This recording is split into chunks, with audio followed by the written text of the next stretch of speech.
Welcome back. If you've ever sat down after a long, exhausting day, closed your eyes, and realized your mind is just completely overwhelmed with a million racing thoughts, well, you are definitely not alone. The modern world is literally chaotic, and it leaves our minds absolutely buzzing. But what if I told you that over 2,000 years ago, ancient Buddhist practitioners developed a highly specific medical-grade toolkit to diagnose and treat those exact mental storms? It's true. Today, in this explainer, we're going to explore some ancient prescriptions for a modern chaotic mind. Okay, let's dive into this. It is incredibly frustrating when you try to meditate or even just relax on the couch and your brain just won't shut off. Why is it so hard to just sit and clear your mind? Well, the source text we're examining today makes a brilliant point. Trying to achieve deep meditation with a stormy, agitated mind is kind of like trying to sail a tiny boat in a Category 5 hurricane. You're gonna capsize. No way around it. We often beat ourselves up for being bad at meditating, but the reality is we're skipping a vital preliminary step. We're trying to find deep, profound insights while our minds are still thrashing around in the turbulent waters of daily life. So, here's our agenda for today's explainer. 1. Calming the mental storm. 2. The 5 diagnostic methods. 3. Treating desire and anger. 4. Dismantling ignorance and ego. 5. Taming the scattered mind. And finally, 6. The stepping stones. Let's jump right into Section 1, Calming the Mental Storm. So in Buddhist practice, there's this foundational concept called samatha, which translates to stopping or calming. The text stresses over and over that you simply cannot achieve deep, profound meditation, which is known as dhyana, with a chaotic mind. Samatha is the absolutely crucial first step. It's all about stopping the ripples. Think of your mind like a giant lake. If the wind is howling and the water is super choppy, you can't see anything below the surface, right? Samatha is the practice of calming that wind and letting the water become perfectly still so you can finally look down and actually see the bottom. Moving on to Section 2, the 5 diagnostic methods. And this brilliantly illustrates exactly where these teachings come from. Our diagnostic toolkit today comes straight from this source text, detailing the path of early practitioners who, believe it or not, face the exact same human emotions we do today. This chapter introduces the 5 methods of quieting the mind, or Gojoshin-kan. These are the initial essential steps to suppress all those mental disturbances. This right here is the heart of the Gojoshin-kan. Ancient Buddhist practice wasn't just some vague advice to breathe deeply and hope for the best. It was highly specific. I mean, if you went to a doctor with a broken arm, they wouldn't give you cough medicine, right? Here are the targeted prescriptions for distinct mental symptoms. Got burning desire? The prescription is meditation on impurity. Anger and hatred? Compassion.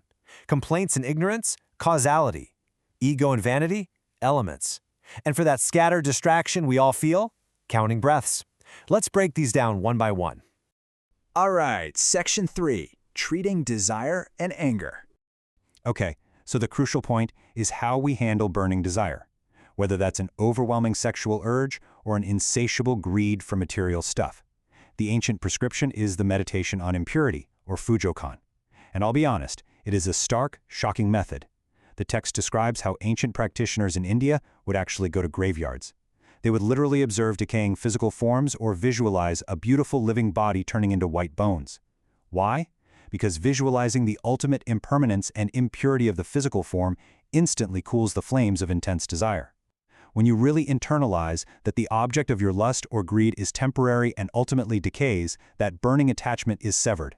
It's extreme, for sure, but it works like a bucket of ice water on a raging fire. But what if your symptom isn't desire, but anger? Contrast the previous method with the meditation on compassion. This one is specifically for those consumed by hatred and rage towards someone, maybe a boss, a neighbor, or a toxic family member. Instead of sitting in that egocentric hatred, the text advises shifting to a completely egalitarian view. By consciously viewing absolutely everyone equally as children of God or Buddha, you totally shift your mindset. You stop focusing on how they wronged you, and instead you focus on a genuine wish to relieve their suffering and bring them joy. It neutralizes that toxic boiling anger by replacing it with universal empathy. Section 4, Dismantling Ignorance and Ego. Now, if you find yourself constantly complaining, playing the victim, or just feeling aggrieved by how unfair life is, your prescription is the meditation on causality. This tackles ignorance head-on. The practice here is to objectively observe dependent origination, which is basically the universal law of cause and effect. Instead of whining about an outcome, you objectively trace back the logical causes that led to it. When you realize that every single effect has a logical cause, you remove the emotional victimhood right out of the equation. It basically forces you to take responsibility and stops that endless, draining loop of grievances.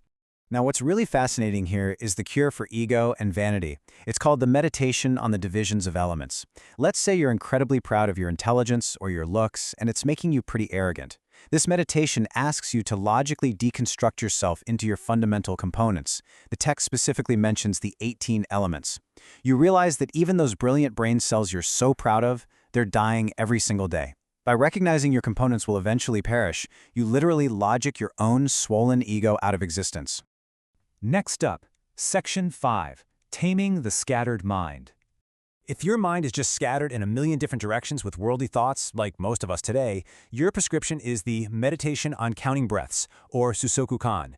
It is a highly practical, actionable method. You inhale calmly, you exhale slowly, and you count that breath cycle, 1, then 2. You continue up to 10 and then repeat, or go all the way up to 100. It sounds so incredibly simple, doesn't it? But by giving your hyperactive mind a numerical sequence to anchor onto, you crowd out all those distracting worldly thoughts.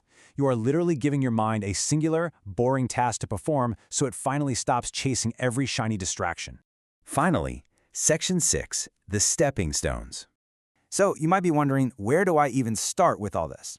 Well, the source text actually notes that some of the other methods like causality and elements can be conceptually pretty difficult to grasp at first. So it highly recommends that beginners focus primarily on the first method, meditation on impurity, to cool sudden desires, and the fifth method, counting breaths, to focus a scattered mind.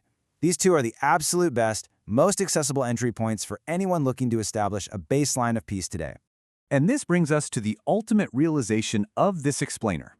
These 5 methods are incredibly powerful, yes, but they are not the finish line.